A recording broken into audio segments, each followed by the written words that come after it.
আমার প্রতি বঞ্চনা হয়েছে এবং দেগঙ্গার মানুষ চাইছে দেগঙ্গায়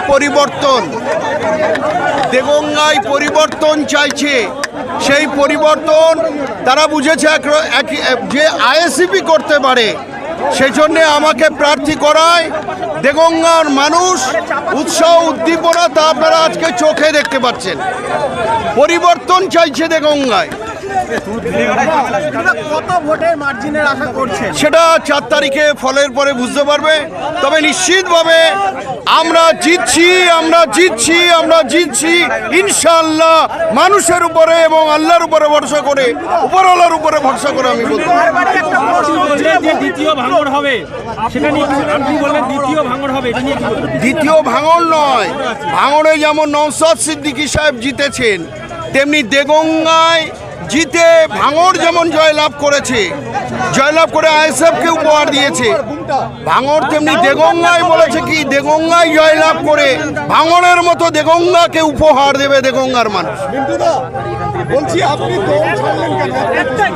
আমার প্রতি বঞ্চনা হয়েছে, আমাকে বারবার অবহেলিত করা হয়েছে, আমার গুরুত্ব দেয়নি, যার জন্যে মানুষ বুঝেছে মানুষের দ্বারায়, মানুষের দাবিতে, মানুষের করুণ আবেদনে এবং আইএসএফের উপরে পুরো ভরসা রেখে আব্বাস সিদ্দিকী সাহেব, নওশাদ সিদ্দিকী সাহেব যেভাবে বাংলার মানুষের জন্য লড়াই করছে, আমি মনে করেছি এটাই সঠিক পথ।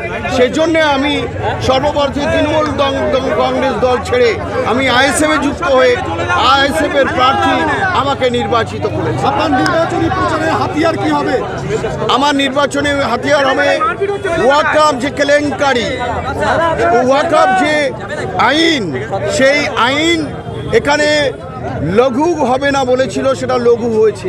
তার বিরুদ্ধে আমাদের প্রতিবাদ।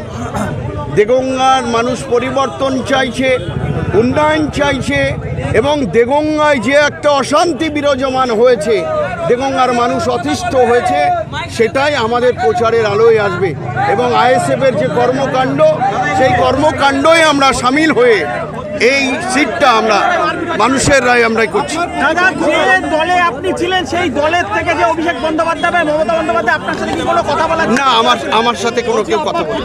কতটা শক্তিশালী মনে করছেন? আমরা মনে করছি আজকে শক্তির পরীক্ষা হয়ে গেছে।